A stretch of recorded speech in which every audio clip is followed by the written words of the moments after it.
Let's go. Where you at? In the zone. You have tuned in to In the Zone radio broadcast, sponsored by Empowerment Zone Culture. Stay tuned for news, information, entertainment, and great talk that will empower you today. It's a time to stay here in the zone, and I am your host, Diva Style. Now, do me a favor, beloved, and text those friends and Instagram, all your family members, and holler at your sisters and brothers and let them know that In the Zone is in the house on this awesome, nice, no snow Detroit weather. And I'm praising God that there is no snow and there's no type of weather, but it's a beautiful day in the neighborhood. And we are in for a fabulous time. And we're in for a fabulous time here on In the Zone at ventradio.net. Now, beloved, you're always welcome to call in. That number is 248-429-7224. Again, that's 248-429-7224. I'm always elated and excited to have in my presence the awesome, mighty man that we call producer, executive CEO of Vent Radio. And that is, I speak none other than Glenn Cannon. How you doing? Him over there. How you doing, Mr. Cannon? Hi.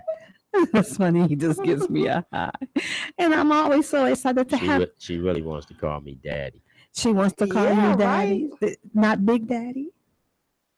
No, you know, none of the above. She really does. She want to call you daddy. I keep telling her, Big Daddy. You don't want to do that to yourself. That's him. That's him. Him upstairs. Exactly. Don't you miss the Bernie Mac? Don't you miss him? I do miss Bernie Oh Mac. my. Every time I hear any of his famous lines, it's like, oh wow. It's hard to believe. Milk and cookies. I just loved him. And it's hard to believe that he's gone on. But we're in for a wonderful time here on In the Zone. I have the Simply Sonia in the house. How you doing, Simply Sonia? Simple Sonia. Simply. Doing wonderful. Yeah. Oh, Simply Sonia. Oh, wow. Simply. I thought she said Simple Sonia.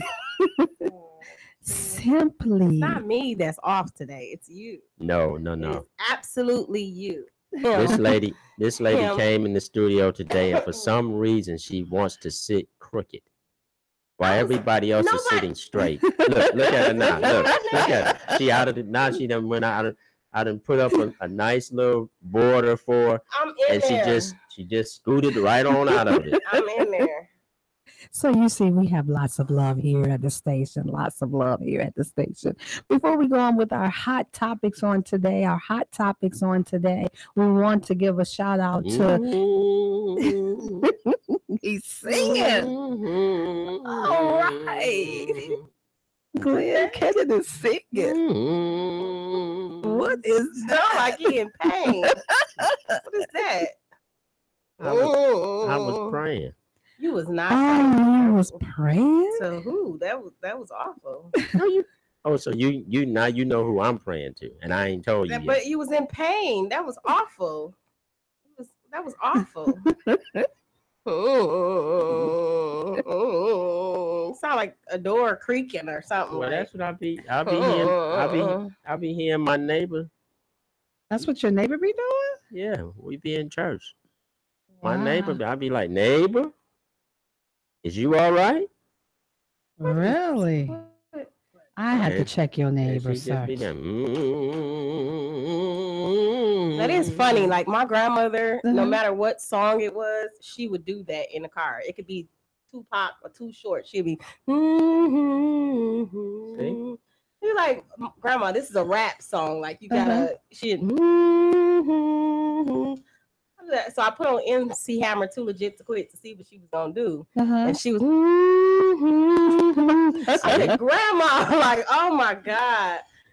And I never noticed that my sister noticed it too. So when my grandmother passed, we stood up and we was like, nobody knew why we were doing that, but we did because that's what she would do. It didn't matter what song it was. She would do that. She would do that. Wow. So Well, when my- he just did that, that just like Just made me think reminded that, you. yeah. My grandmother, well, both of my grandmothers were musicians. That's so funny. Now we got chirps and birds. And he talking about me. It's not me. It's him. And we're in the building, so I don't know where the birds is coming from. That would be a look into Sonia's mind. Wow. A look hate is into real Sonia's today. mind. Oh my goodness gracious. So, you know, you're in for a phenomenal time. But before we start with the hot topics, and you need to stay tuned because you can tell this is going to be a great show. I'm getting out of here. I want to announce that there's going to be a 7th annual Christmas giveaway musical with Derek Milan and the crew. As you know, Derek Milan was here on our last show. And it's going to be December 17th at the New St. Paul Missionary Baptist Church. What they giving away? He gives away a lot of things. He gives away bikes and toys, and he pays people that are less fortunate their electric bills and their gas bills. He pay electric bill? He does for this Christmas holiday. He has done a lot of that. Why you gotta wait till this Christmas holiday to do it? I guess this is his my light bill due right now. But you're not less fortunate. I'm yeah, I am. Everybody who light bill is due is less fortunate. Well, he does this every year, and he is just a phenomenal person. There on December 17th will be Derek Milan and the crew, along with Dr. Eloquent Weaver and the Hallelujah Singers, Daryl Weathers and the Spiritual Sisters and Brothers, along with our brother from another mother, Brother Darius Twyman, and Blue Lucas and music, along with Jeff Benson. Please, sir, please, ma'am, you do not want to miss this wonderful event. And then also, I'll need for you to go out and purchase a Christmas CD from Darius Twyman. Number one, I've heard the CD is a wonderful, phenomenal Christmas CD. But the thing about it is, it will not only help you to enjoy the holiday season, but also Darius was diagnosed with MS. And so a great portion of that particular CD goes toward the MS Foundation to help assist them in research and those things. The CD is only $5 plus shipping and handling. So you can go on Facebook Live and you can reach out to Darius Twyman. On next week, we will have a sample of that CD for you. And then finally, there's another Christmas CD out by Michael Mendengar. Michael Mendengar, he was another guest that was with us on last week. I mean, just an awesome Christmas CD that will really just get you in a great mood. I'm not saying a great mood for Christmas, but just get you in a great mood, period. And so, oh Lord, and it don't sound like that. Don't sound like that. So please, sir, please, ma'am, go out and purchase those 2 CDs. And then now we're going to go to our hot topic. My hot topic is in regards to what's going on the media. And, you know, I want to know from Simply Sonia and Glenn Cannon, do you think that John Conyers should step down? Do you think that John Conyers should step down? I don't think that anyone should do anything because of an allegation. All right. So, you know, we have to start examining things closer. Mm-hmm. You know, we as Black people are so gullible Mm-hmm. when the media tells us that someone should step down or someone should do this or someone did that and these women are to be believed. Well, why? Why are they to be believed? Okay. What proof have they offered us other than what they say Okay. that someone has wronged them? It makes sense. What do you think, Simply Sonia? I agree with what him said. What him said, that's funny. There goes the singer. You know, John Conyers is turning 90 on next year. I believe he has served us well. But I feel like he shouldn't leave unless that's his desire to do so. What? Just because of the allegations or whatever. I feel like Well, did he there should serve be, them well too? Oh, that's funny. I believe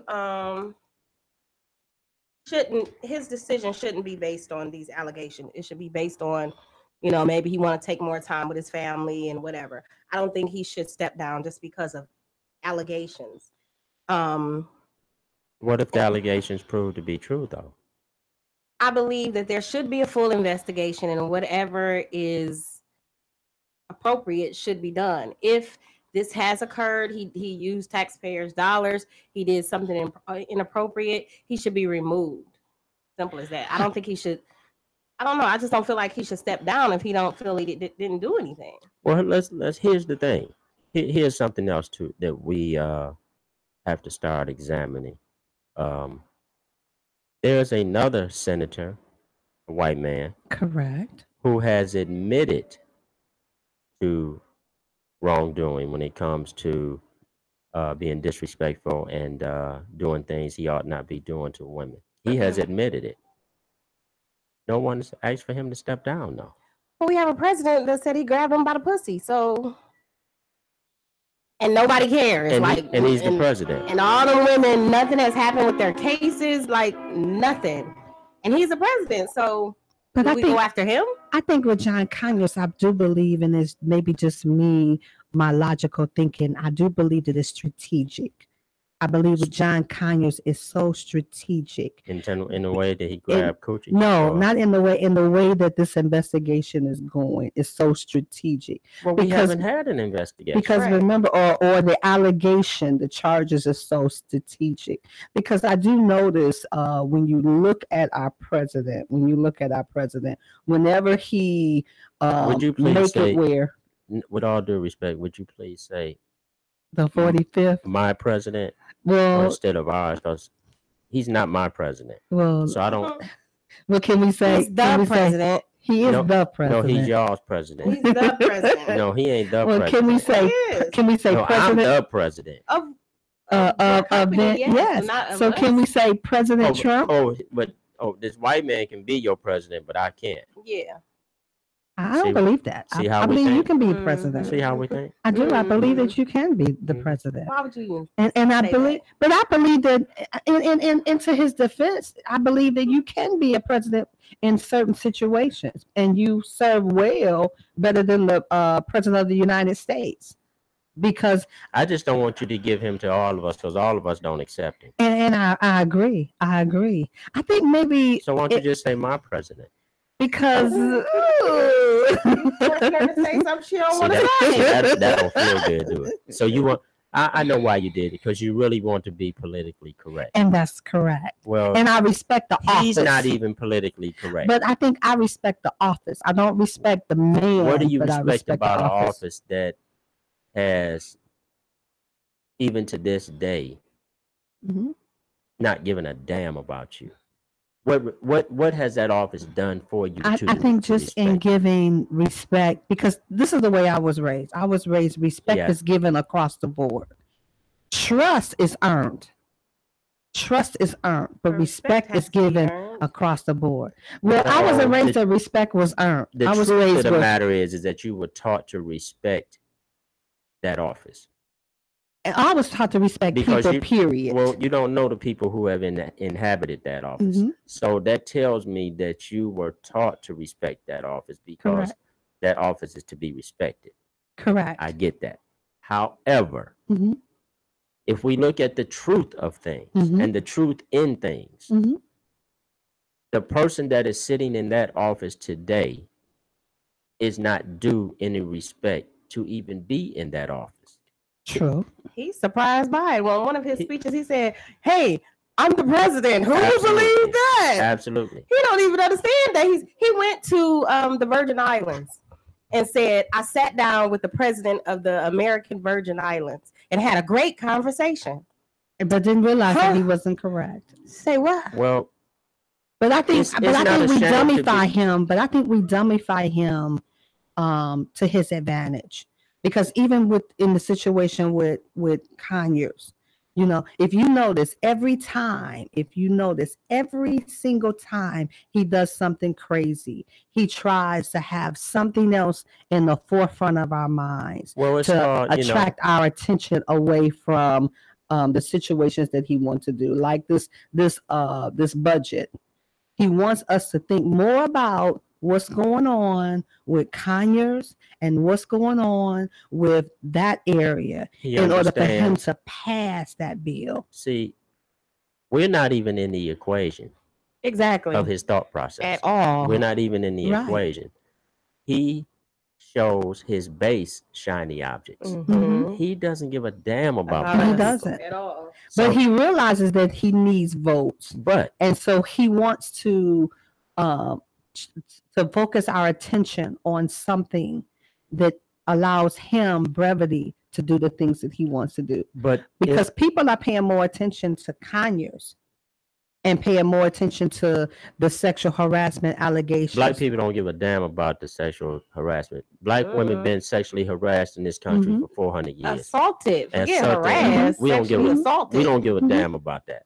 Okay. But evidently we do. No, we don't. Because the reason why I say we do, because the main people that are asking Conyers to sit down, which is a hurtful thing to me, is the Black Caucus. That's our people. Well, not really.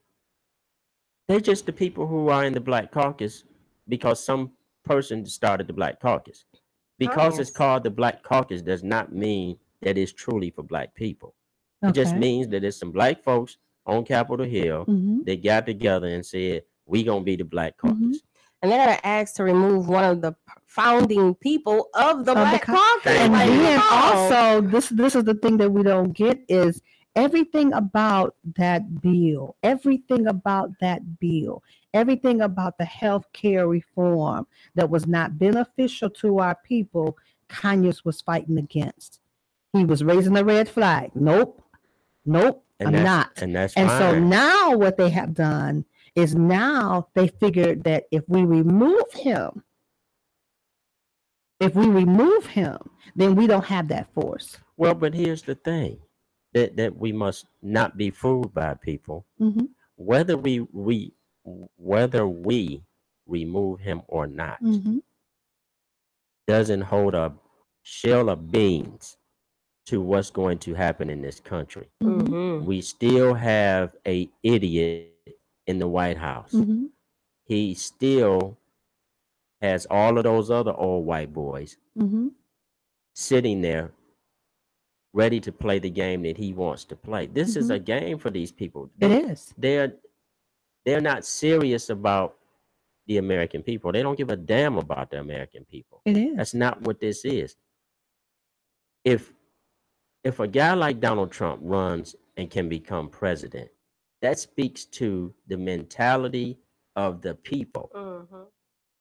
It does. See, the fact that he's an uneducated fool really doesn't have a lot to do with it. It should show you the power of white privilege in this nation.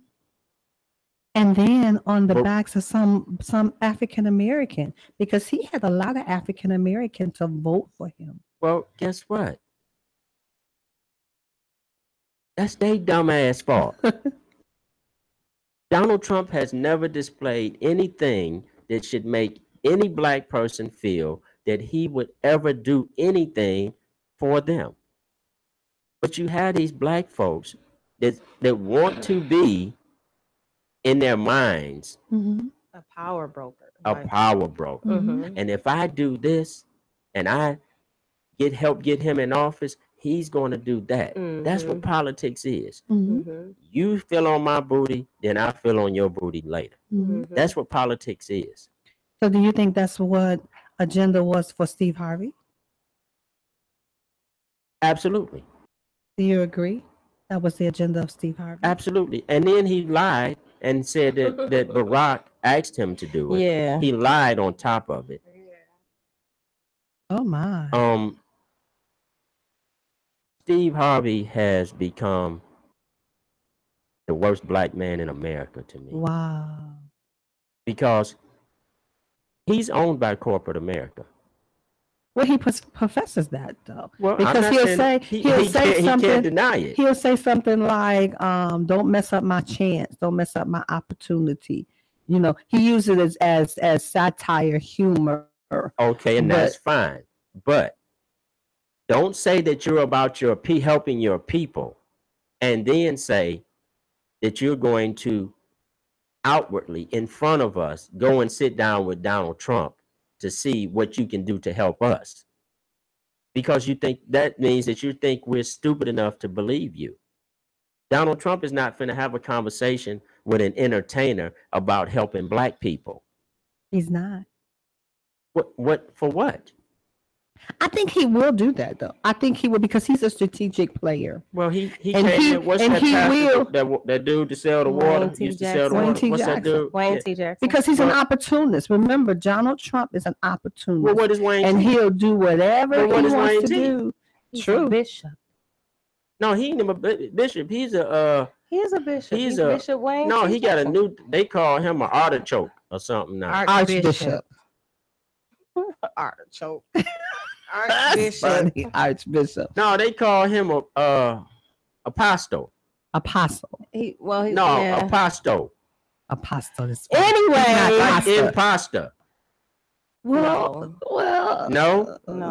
So but is his church in the black community? Yes.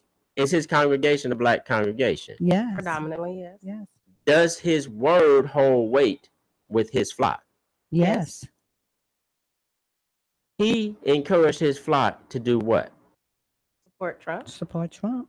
He said God told him to.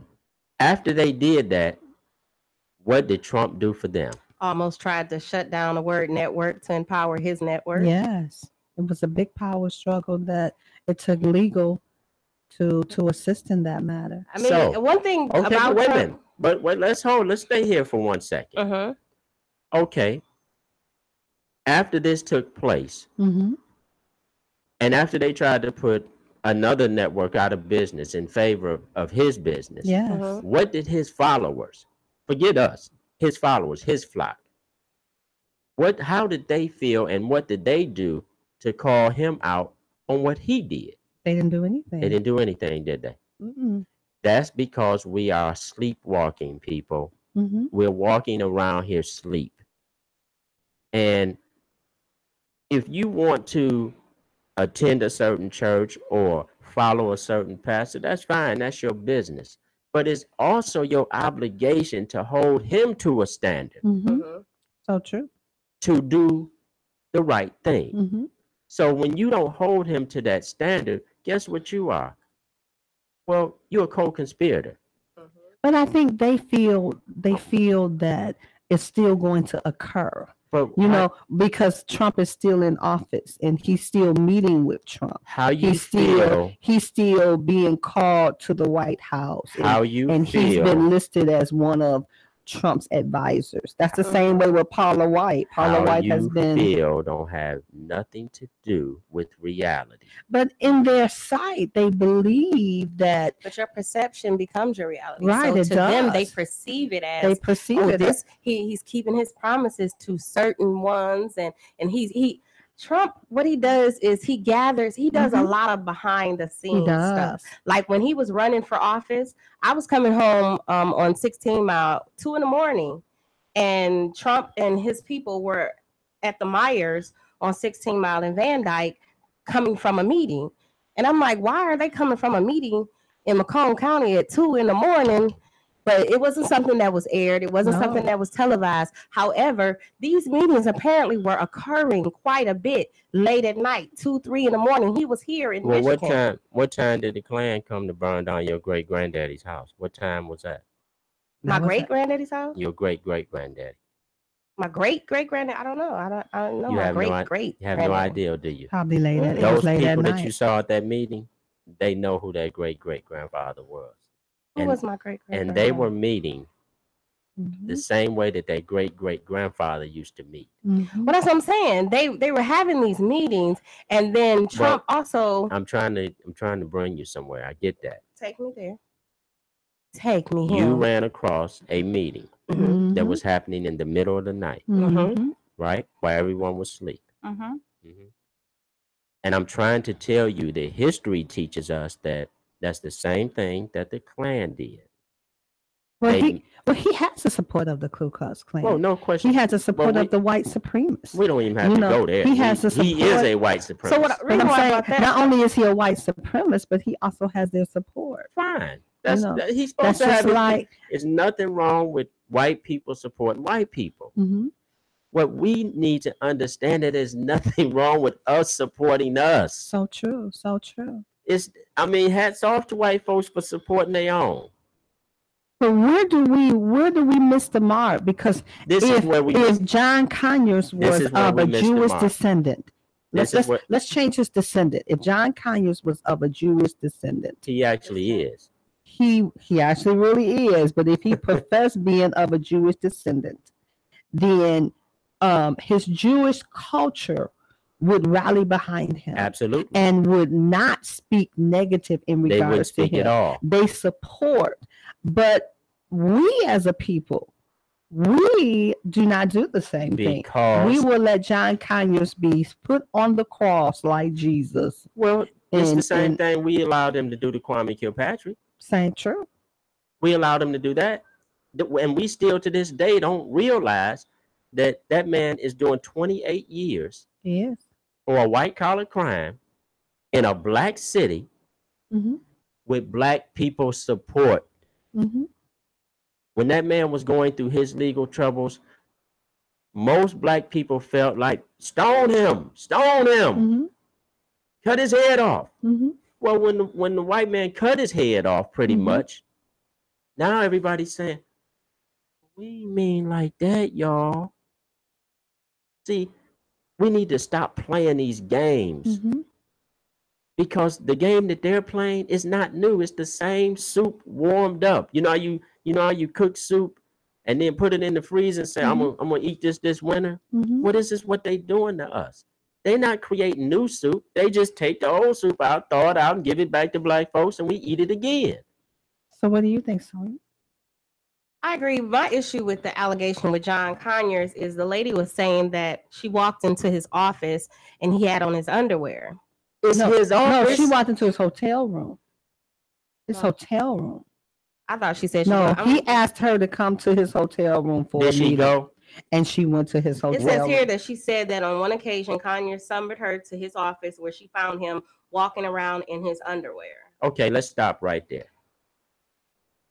But on TV, she stated she was in his hotel room. Okay, well, see, this is what I'm talking about. See how the two stories right here, just now, you guys are sitting next to each other in the studio, and you have one opinion of how you felt the information was disseminated, and you're reading from the internet, which is totally different, right?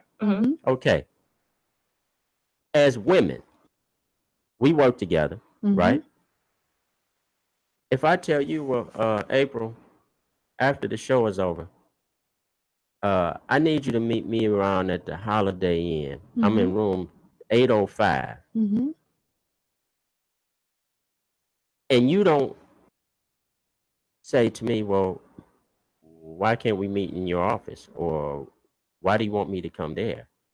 Or, no, I'm not going to meet you there. You're a grown woman, right? So let's say that you come to this hotel room. Well, I think the first question should be, that's where you want it to be.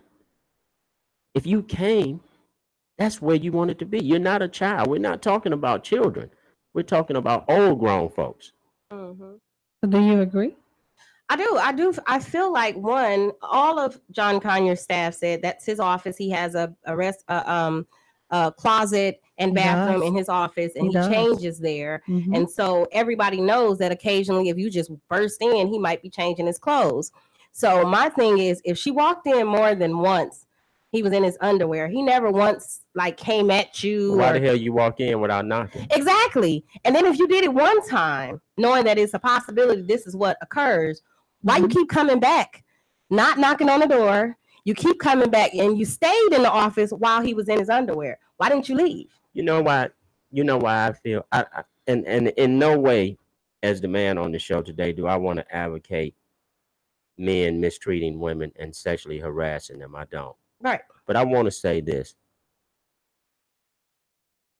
When I published Spotlight magazine, I had an office downtown, and I brought some interns in from a youth program to intern in my office. And I told this one particular young lady that she was dressed inappropriately, and I need her to come in dressed more for the work environment. Told her nice.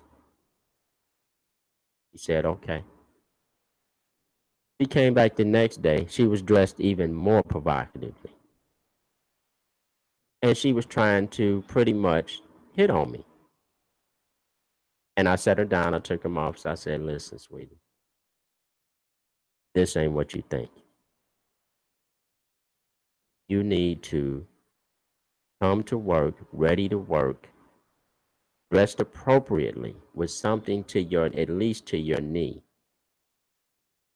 You know what she did? What she did? And I told her, well, I told her nothing's going to happen with you and I. Mm-hmm. You're here to intern and to learn. You should take the opportunity to do that. I thought it was over. She went back to her desk, and when they broke for lunch, she went to an attorney's office downtown. My.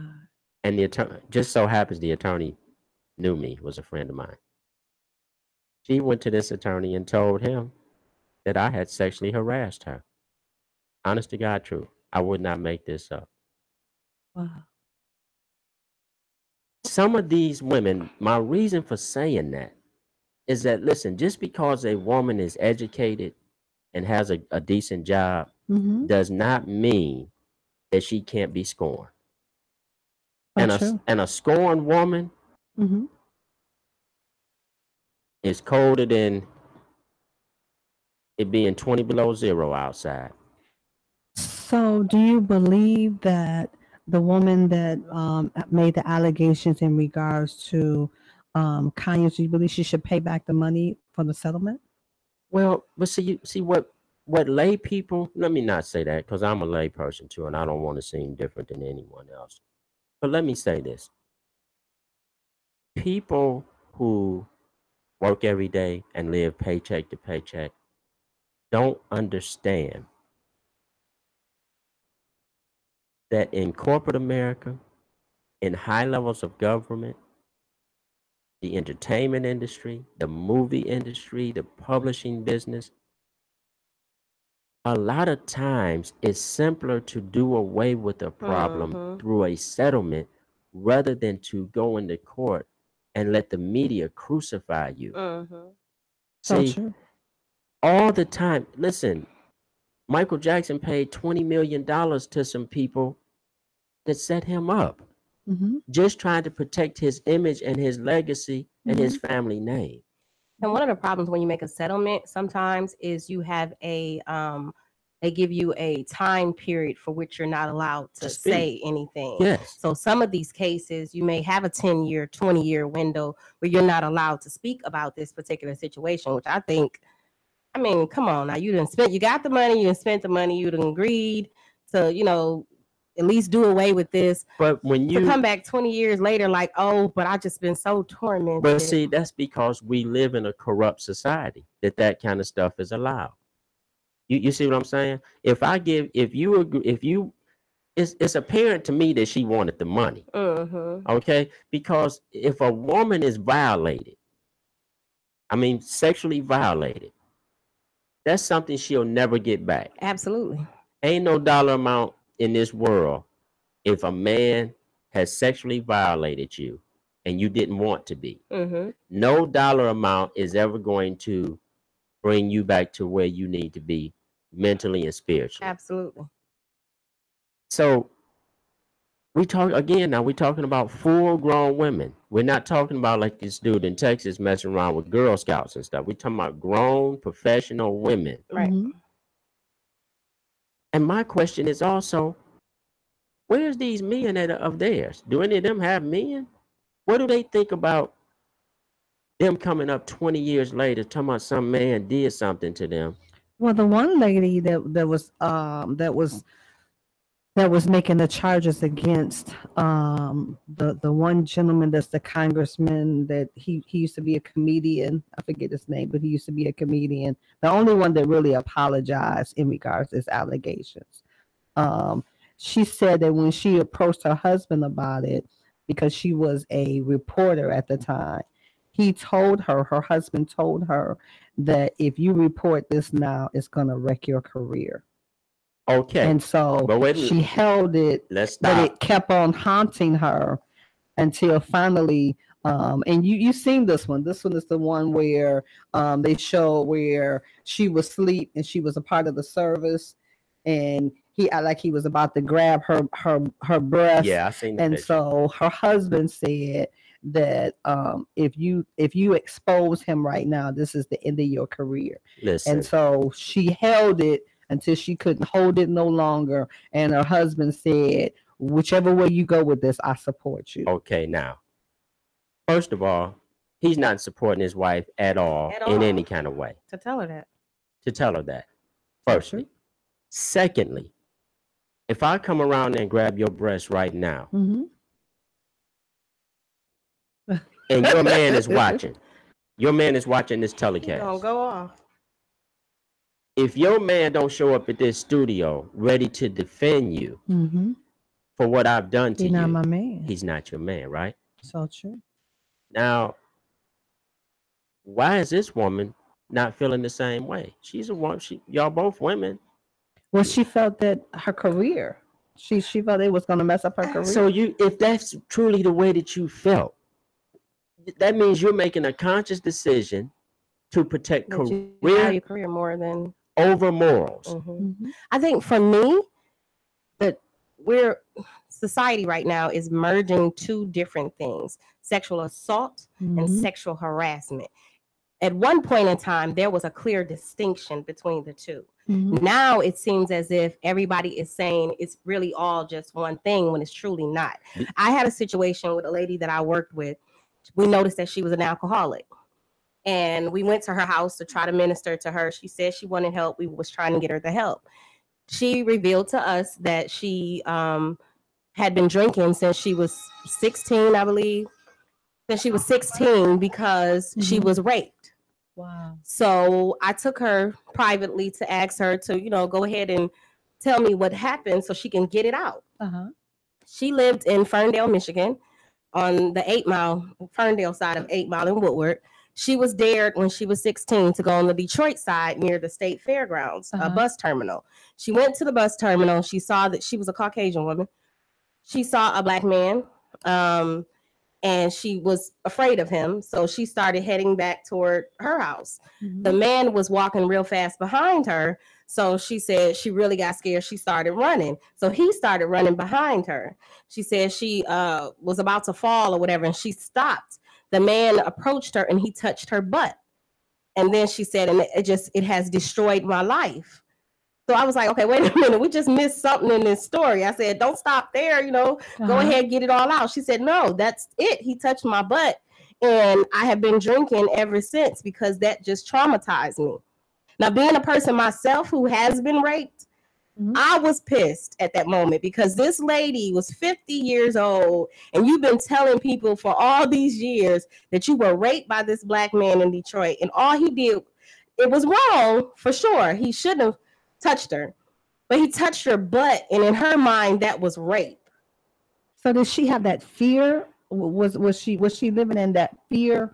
Because as you stated, it escalated. It got to the point where she felt he was walking behind her, and then from walking behind her, she went running, and he went running after her. That in her mindset, did she have that fear then?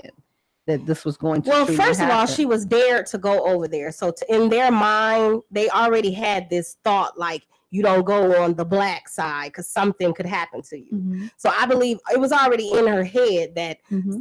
it's a possibility you get over there with the black people and mm-hmm. you could be harmed. Mm-hmm. So when she went over there, she already was afraid. Mm-hmm. So to me, it don't really matter what he would have done. She was already afraid, even if he was just really trying to help her and say, hey, little girl, you might be in the wrong place. No matter what he would have done, she was already in the mindset that he was going to possibly hurt her. To sexually assault. So when he did get up to her and he touched her butt, she said she just stood there and froze, and he walked away. He didn't say anything else. He didn't do anything else. He touched her butt and he walked away because she was already at the light getting ready to go on to the other side. And so I just was like, and this is causing you to be an alcoholic? Mm-hmm.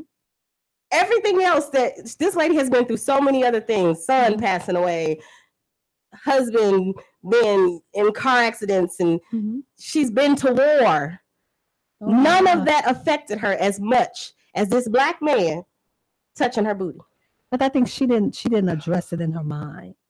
She didn't. But my issue was, I didn't feel like it was rape. He didn't rape her.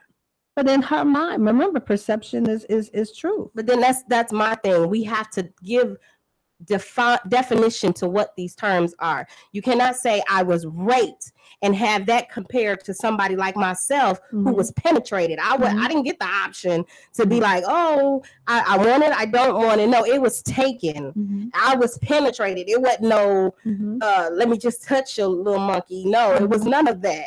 So for me, when I heard her just say her butt was touched, I'm like, oh, so that's it. So you and I experienced the same thing technically by the term rape, and all happened to you was just, I'm not saying that, our experiences, it was like mine's worse than yours and I this and that. But for me, the term rape, I just don't see that being, I feel like somebody touching you without your permission is a violation, but I just don't see that as rape. But they do justify that. They do state that like, for example, with Conyers, it was sexual harassment. Right, but those are two different things. But we are merging the two. People are making sexual assault and harassment be the same thing. Like, I'm looking up the definition of sexual harassment, and it says it is unlawful to harass a person because of that person's sex. Harassment can include sexual harassment or unwelcome sexual advances, requests for sexual favors, and other verbal or physical harassment of sexual nature. Harassment does not have to be of a sexual nature. So, like, I understand that being as though I've been a manager and so forth. When I got into human resources, I did learn that sexual harassment did not have to be sexual. It could be just people talking in having a conversation around somebody that's uncomfortable. But what I also learned is the person had to make the people aware that they were uncomfortable with this. True. So I had a young lady that we worked at a fitness center, and she would go on lunch with all the male personal trainers, and they'd get together and do all they talking, who was fine, who was this and that. And she eventually came in my office crying and said she felt very uncomfortable with their conversation. So I went in there and I had to acknowledge, her feelings to all of them and let them know this is inappropriate. And if this occurs again, I would have to discipline them. So the lady went right back in there and had lunch with them again. And a lot of the people walked out. So she then came in my office and said she felt like people were isolating her because now nobody wants to talk around her. So I asked her, why do you keep choosing this time to go in there to have your lunch? Like, I leave it open. You can go anytime. And if you're uncomfortable with, them at this time, you don't have to take it at that time. She said, well, why can't I just take, if I like that time, why can't I just have that time? I said, okay, well, you also have to understand if this is the conversation that they have, and I've already explained to them they cannot have this in the company, and they decide they want to go outside or they want to go to their car or whatever, you can't stop them from doing that. True. And so she became very depressed because she felt like nobody liked her anymore. The guys didn't want to be around her, but they were uncomfortable. Like, well, what do we do? Exactly. They didn't want to get in trouble. They didn't want to lose their job. And I was trying to be nice, and I started having lunch with her, but I also was like, I could have a crazy mouth sometime. I'm scared of what I'm going to say because the nature of your conversation does not have to be sexual. It doesn't. It could doesn't have just to be something that causes a person discomfort. Well, she even stated when she was on TV on the Today Show, and the allegation with the one woman, she stated that she went to his hotel room, and when she went to his hotel room, Kanye came out in his underwear, and she felt uncomfortable, and Kanye sat down, and she said presupposingly to see what she was going to do. And then when he realized there wasn't nothing going to happen, he got up and he went in his room, and he left her there. So what did she go to the room for? He summons her to come to the room. For what? She didn't say. But that was her boss, so she figured it was business. Girl, bye. She figured it was business. If Glenn was to tell me right now, Sonia, come to my room, I would ask him why. So true. I want to know why. You're going to tell me why I'm coming to your hotel room when we can meet at the office. So true. We can meet at your house. But I guess based on the fact of his life, based on the fact that she was his assistant and she was his legislative assistant. But I'm just saying it could possibly happen because you have some people that travel. You have some people that travel, especially if you're in politics. They travel, and if my boss tells me. If my boss tells me and we're working on something, okay, April, we need to work on this before in the morning, then my mind will say, okay, we out of town, we need to work on this. Okay, there's a lobby. I'm going to even go to the room, but I'm saying even going to the room, I would possibly, based on who it is and based on their persona of what they have presented to me. Now, like if they flirted with me before and I felt uncomfortable, I'm not going to your room. And my thing is like, I think in all situations, you have to be concerned about your well-being, your safety, and you have to assess each situation. If I walked into that room, Senator Congressman Conyers was in his underwear, I would have walked out. True. I would have immediately left and said, hey, I don't know what you thought, bruh, but I'm out of here. I wouldn't have sat down. But I think she stayed because she said that she thought about the fact that, which could be true. She thought about the fact that she has a family. She has children. She's a single mother. And she could not afford to lose her job. And some people do. But I believe in some cases, some women do fall prey to that because based on the fact of their livelihood. Somebody that comes from the corporate sector, and you as well, you're a corporate lady. We know what we're doing. I've been an executive assistant for 20 plus years, and I've had all kinds of inappropriate conversations and meetings, and I knew what I was going into, and I knew the limitations that I set for myself. And I knew that if I went into so-and-so's hotel room, I knew what was going to happen. What? It wasn't that. What was going to happen? I was going to get him. You was going to get him. I was going to get him, or he was going to get me. Somebody was going to get got. I say not but so. That's where you wanted to be, right? I don't go to the hotel room. I'm saying if I had. But I would say not. If I had. In certain cases, it's not so because your boss asked you to come to their hotel room. It does not presuppose that there's something going on. Well, actually, but here's the thing. I mean, let's live in the real world, okay? Hotels have conference rooms. Lobbies. Hotels have lobbies. They have restaurants. Pool room. They have a pool side. They do. So let's be realistic here. If you go into a man's hotel or motel room, an intelligent woman is supposed to know that unless she wants to be engaged, she shouldn't be there. So true. Even if she's saying he's not that kind of guy, he's the bishop. No, I'm just saying, even if she's in her mind, she's thinking that the possibility is still there. And my responsibility is to me. So I would still say, and I have said, hey, I can meet you in the lobby or just tell me what you need now and I'll go handle that. But I'm not coming in your room because I know what's going to happen. If I go in that room, you dropping your drawers. First of all, grown people know when they want to screw. Absolutely. And they can admit it. And if a woman is not interested in a man who has talk to her inappropriately, there's a way to get a man to understand. And it is. That you can't talk to me like that. And I'm not having it. So I don't buy into this. You know, it's like with the media now, you know. We have to believe these women. They sound so credible. Listen, man, women been lying since the beginning of time. Okay? No, that's not true. No, that is true. That's not true. That is true. We don't lie like that. You didn't hear what I said. I said women have been lying since the beginning of time. We were forced to by men. I'm just kidding. I'm just kidding. No, I'm just kidding. Women go ahead. And men have been lying since the beginning of time. That's why we have something called facts. And when the facts come out, then we can determine who was lying versus who was telling the truth. Right. But the media, mainstream media, are putting these white women in your face and saying, "Oh, they're so the one credible." That was John Conyers. She's African American. Well, that's one. Of course, that's they was one make person, her. Lady. If you look at the overall spectrum of these sexual allegations, these are powerful white women themselves.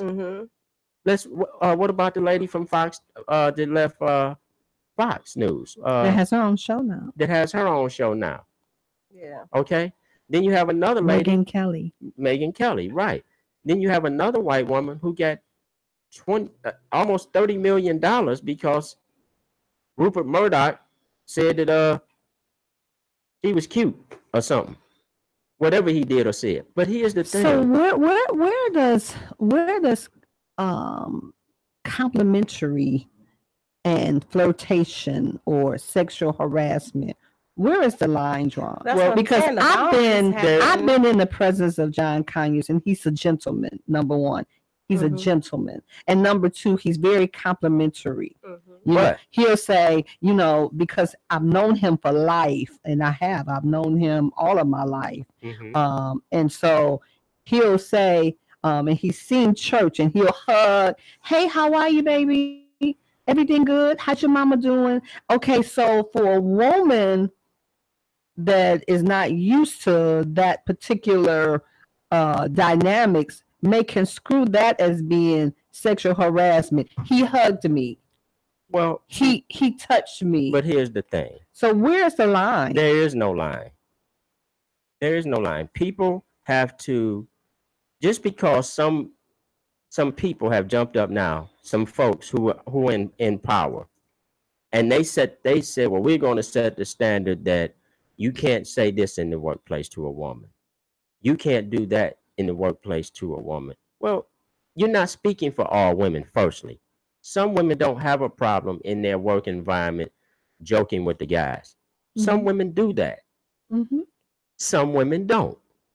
So there is no line, because this is an issue that white men presented anyway.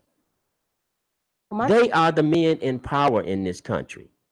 Well, my thing is, there actually are boundaries that are set. The definition of sexual assault and rape is completely different from sexual harassment. And the definition of harassment, as I've told multiple people, is the act of systemic and or continued unwanted acts. Yes. That means it happens more than once. And when you are in a workplace environment, if you complain of harassment, you have to acknowledge it. You have to state, I am uncomfortable. I do not like this. This is a problem for me. But you cannot let something occur and then 20 years later say, oh, well, this was harassment or whatever. If it happened that one time, harassment is not, I brushed up against you and now I'm harassed. But Sonia, that definition that you just quoted is out of some old white man's mind. But they're not following it. They're not right. They're not following because the one where they you guys are not even the one when it came down to Bush. Remember? You guys aren't getting it. You're missing it. So are you saying it's the same one that defined that is now the same man that defined that definition is now redefining it? Is now redefining it. I get it. Okay. I get it. So, in other words, this really don't even have nothing to do with us. This is not. This is not about black people and brown people. This is about lily white girls who can wait 20 and 30 years to say, "Oh, he pinched my earlobe." Funny. That's what this is about. But even in this, do you think that I still say in regards to the John Conyers situation that is so strategic? I don't believe It's John so Conyers did. strategic. I don't believe he Nothing. did anything, but I believe this allegation. I don't even believe he occurred. wants to be bothered. The man is approaching 90 years yes, old. which is a great success. George W. Bush, the first Bush, George H.W. Bush, has been alleged that he been squeezing on girls' butts ever since he got in the White House doing photo ops. And he said that it was he apologized. But my thing in regards to that is wait a minute. I'm just saying my thing in regards to that is let me finish my statement. My thing in regards to that is they accepted him saying I apologize, and there was no other mention of it. But do you accept it? But I don't. But I'm saying, as a woman, do you? I don't. But let me finish my comment. But I feel that it's a double standard because it's not a double standard. Because they're not giving the same grace to Kanye. No, it's not the double standard. It's systemic racism. Mm-hmm. Well, it means that white people can do things that other people can't. I mean, if you want John Conyers to step down, well, how come you don't want these other boys to step down? Emmett Lewis Till was a 14-year-old African American who was lynched in Mississippi in 1955 after a white woman said she was offended by him in her family's grocery store. And that same woman still lives today and has recanted her story and said flat out that she lied. I said women been lying since the beginning of time. So my issue is, are they gonna donate some money to the Emmett Till Foundation? Are we gonna bring that up? They liable to dig Emmett Till up and beat him again and start putting some folks in jail officially? I mean, like what? She's not in jail. She's not. No, they saying that she's too old now, so just go on and let it go. Well, they said the first Bush. That's what they said about him. He too old. He don't even know what he's doing. A psychologist has said once you're taking this kind of medicine, you do start to act out and do this and do that. But they were talking about when he was in the White House. No, but he's done it recently too. Oh, he's done it from his wheelchair. They said. My point of bringing up Emmett Till and then so many other African American men that were lynched and whatever off an allegation. Somebody said, they said, who did it? That nigga. Remember, like, what the word Rosewood in Florida? I don't think people understand that Rosewood is a true story. Yes, and the time was horrible. Rosewood, but who did it, baby? That nigga. Yeah, and based off an allegation, people have been killed. Yes. See, and nobody jailed. The white woman in America is such a prized possession. It's like a daisy. It's like a daisy. But I think the sad part is that now you have African Americans that are part of that. Even with the Bill Cosby situation, I think that's just because we believe it. Bill Cosby has not been found to have done anything yet. What I thought amazing about Bill Cosby is in that situation, they were so readily to sue Bill Cosby, but they would not even put up any charges against Hugh himself, because if they wasn't at the mansion and if he didn't allow them to be there underage, then some of the allegations wouldn't even happen in the first place. I think you're scared to say what it really is you want to say. I really do. Well, I want to say what I want to say before we get out of here. I believe Black people, yes, wake up, because a lot of this stuff none of this stuff that's going on really has anything to do with us. The goal is not to benefit us. They're not even trying to hurt us. We're not even a part of the equation. Yes. At this time, this to me is the best time for us to go after what we want, what we need to do for ourselves, by ourselves, because we're not even on the radar. We're not even a part of the conversations. And because they know that, and they know that we're not aware of that. Well, I'm going to tell y'all here right now, here today, y'all can call it sexual harassment if you want to, but I'm thinking about doing something right now. And because they know we don't know that, and we want to buy into all these fallacies. You can throw some money at certain sectors of African Americans, and they feel like I'm in the upper echelons. I'm not a part of the ghetto. I'm this, and I can just go and visit them and throw a couple of dollars and all that kind of stuff. You can buy into these fallacies that are being created. Here we are. We're having trouble feeding our families. Absolutely. We're having trouble paying our bills. And you mean to tell me that we got time to sit around and talk about how some man settled with some woman for millions of dollars? And that same man, this is the sad part, that same man continues to fight for our rights. That same man continues to try to have it where we are treated in the human nature. That same man has spent his lifetime in civil rights, his lifetime when civil rights was not a wonderful thing to be a part of. That same man, John Conyers, has made great and mighty sacrifices to assist African Americans. Well, and like I said, it's so strategic because when you look at this bill, and if you look at, I'm just laying it out. When you look at Trump, when you look at him, he always have it where when he's trying to do something major, he takes our focus off of what he's trying to do to try to divert our attention someplace else. Well, this is what I got to say. With the medical thing, Conyers was one of the main people that was saying this bill is not right for African Americans. Well, and he would not sign this bill. Well, then he might as well say that ain't no bill right for African Americans. But I'm saying he was saying this bill is not right. He was the one that was saying no, and we should not. And I'm not saying that he didn't do that. I don't know what the man has done because I don't follow the man like that. But I do know this: whatever his job is up there, he works for a racist, terrible, devilish society. Absolutely.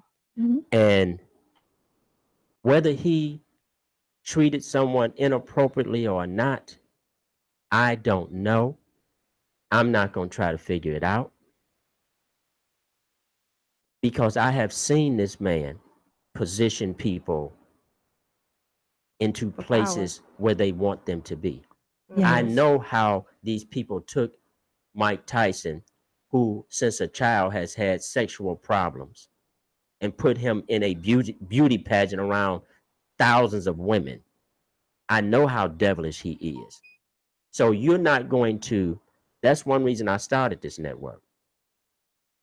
You're not going to get all over television and make me believe that this 90-year-old man has had nothing to do in his lifetime except be disrespectful to women. No, he hasn't. But he's been a powerful man. Well, powerful men can do bad things, they can. April.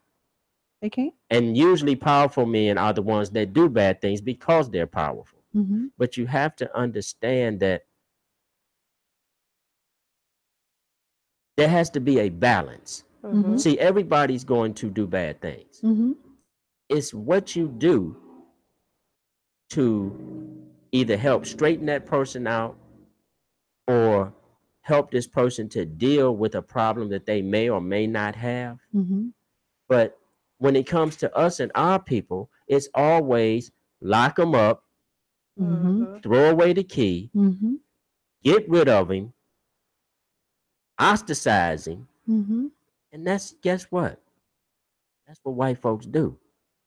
My problem is we don't have to help them do it. And we don't. We got enough problems of our own. We do. If this lady, with all due respect, felt like somebody wronged her in a sexual manner and of a sexual nature, she should have done like most black women do. Get to kicking and screaming, and not 20 years later. So if the man did do it, she's as guilty as the man to me. Because she didn't go to kicking and screaming about it. Because your mother teaches you from a little girl about your private parts and about not sitting on your uncle's lap. We teach in the Black community, we teach our girls this very young. And we also are able to look at the girls in our community, and we know the ones that are hot in their pants. We know the ones that are not. We know these things. So we can't keep letting this dude get on his TV network that's in all of our homes and can come in when they get ready. You can be watching something, they can break right in. Oh, this is what we got to tell y'all today.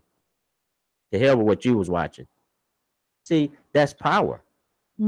So don't buy into this thing about the congressman being a big, powerful man.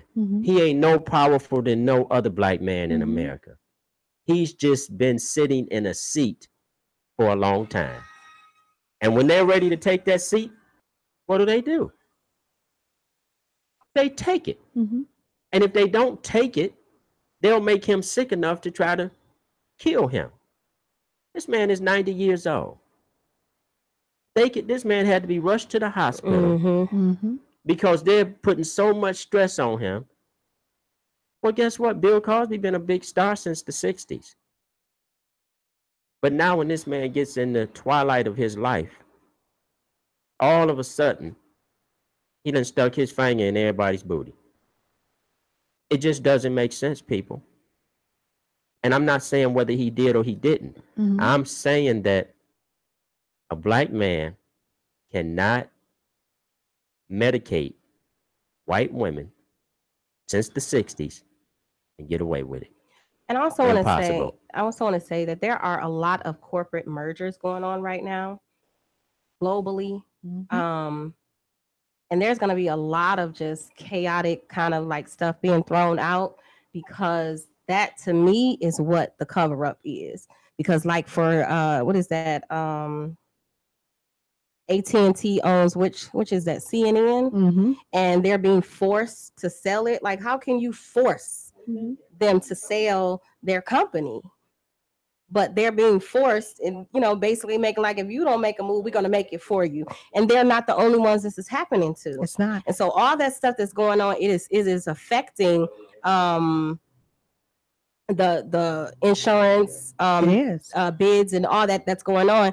And Trump is the face of a lot of that, but he's not the force of all of that. It's a systematic force that is really that is in play. And what's crazy right now is they're so bold about it. Like, it's just like, this is what we do. What you gonna do about it? In your face. When you got a president that is pushing that kind of agenda for the crazies to come out. See, what he's really saying, let's make America great again. All you crazies come out. Right, this your time. That's what let's make America great again really means. All the crazies come on to the forefront. Let's show our power. See, when other people were in there, they just did it more democratically. They just said, well, you know what? Can't say this word. You can mean it. You can still hate him, but just let's be compassionate. Just don't use that word. See, but it's like, even now you hear us on the air and we'll say, well, so-and-so called so-and-so the N-word.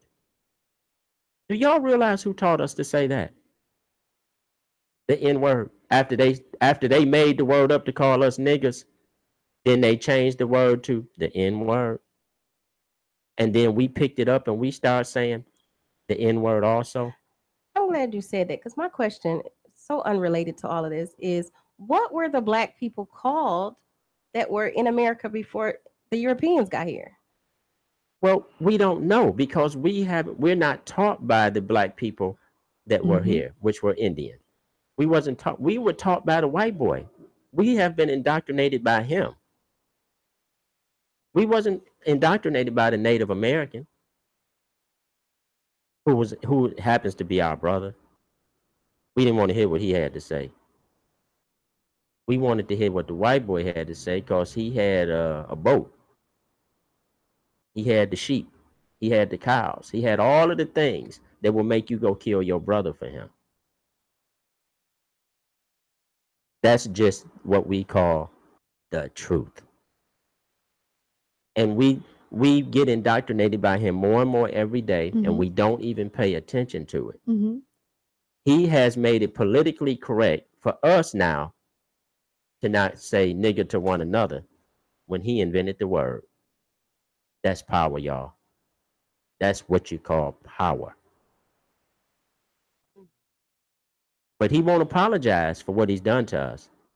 He will not apologize for slavery. He will not apologize for slavery right now having a direct effect on our communities and our children. He will not. He's never going to do it. But I believe that sometimes we are the cause of it because we can never get together as a people. You can never be the cause of it, lady. I'm saying we're not the cause of the change of that. You can't change it. Cannot. You didn't She's create saying it. we perpetuate it. We do. We perpetuate it. You were taught by who? I wasn't just taught by African. I wasn't just taught by the white man. I was taught because some of us was taught by our parents, our Who family. you think taught your parents? Their parents, their forefathers. Some of us was not just taught by, like, I know the name of my great grandfather. I know the name of my great great grandfather. Okay, well, I know the heritage of my family. See, you said I know that I'm a part that my great great grandmother was of a Cherokee. Yeah, because we get in of a Cherokee Indian because my family thought. But that you know what's wrong with your whole statement? What? It's ignorant. And I'm gonna tell you why. Because everything you said, you put the word I in front of it. We're not talking about you. We're talking about a people. But I'm saying there are some people. No, miss. No. Okay. We're talking about a people. We're not talking about some people. We're talking about a people. Okay. A people have their own languages and their own cultures and their own religions and their own. They do things the way they want, like when sexy. Sexy. When Sonia said that, as a Jew, would things have been different? You know that they would because Jewish people do things their way. We don't. We don't have a way. Right. That's very true. But we got to get out of here because this lady done went to talking about I. And that's part of the problem. Every time we get to talking about what has happened to us in this country, someone wants to say, well, but I wasn't taught that. Yes, you were. You were in America. Every school you went to is under the American government. The books you read were printed by them. But I think there are some people that their family took on a different culture. Not true. Their family. So you a different kind of black person? I feel so. Well, you're not. Because, for example, my father said to me in regards to Christopher Columbus, my father said to me, learn this because they told you to learn it, but you need to know the truth about Christopher Columbus. But you still learned it. But I learned it as far as getting the grades. But he said, but don't believe it because it's not true. So what that really means is I'm going to teach you, daughter, to play the game. That's what that means. That didn't mean that your father didn't give you no great gift. Your father taught you to play the game that was being implemented. And the game that had been implemented is wrong. Okay. Okay. All right. We gonna get out of here, y'all. It's been real. Well, as always, I hope you enjoyed our broadcast on today. Simply Sonia, do you have any last words to say on I don't agree. You don't have to agree, but one thing about it is facts are facts and beliefs are just beliefs. And it is a fact.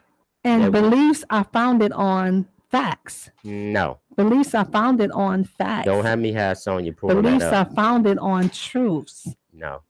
Yes, they are. Facts are founded on truth. And beliefs are founded on truth. You can believe in the fact that's yes, true. you can. That's what I'm saying. You can believe in the fact that something is true. You can because it's true. And the right. no, that's just wrong, and you know it. How is it wrong when you believe in a fact that's true? You don't have to believe in a fact. A fact is a fact, and it stands on And its if own it's not merit. a fact, if I don't believe it, then it's not true to me. So you're saying if you wait a minute, so you see you went back to you again. See, and that's what you. That's But what I'm saying, you better learn to deal with. if a person does not believe in that, There are people who don't believe in facts every day. That doesn't mean that a fact isn't a fact. It just means that fool is just a damn fool and don't believe in facts. And some facts become known as being untrue.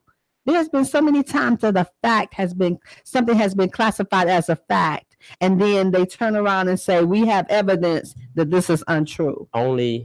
There's only I'm not gonna say that. I'm gonna say this. Facts cannot be deemed to be untrue, because if they were untrue, it could never have become a fact. Fact are things that we have scientifically. And scientists have been wrong in their factual findings. They have been wrong in their findings. But once it becomes a fact. And they've had to recant the fact that something was a fact at a time. Well, they may have to recant their work. And to say that this is untrue. This has happened. It has happened. You can try to form it any way you want to. Beliefs are not facts. You got people that believe that God is a duck. Beliefs are just beliefs, and we can believe whatever we want. Mm-hmm. That does not make any of them factual. That just means that that's what we believe.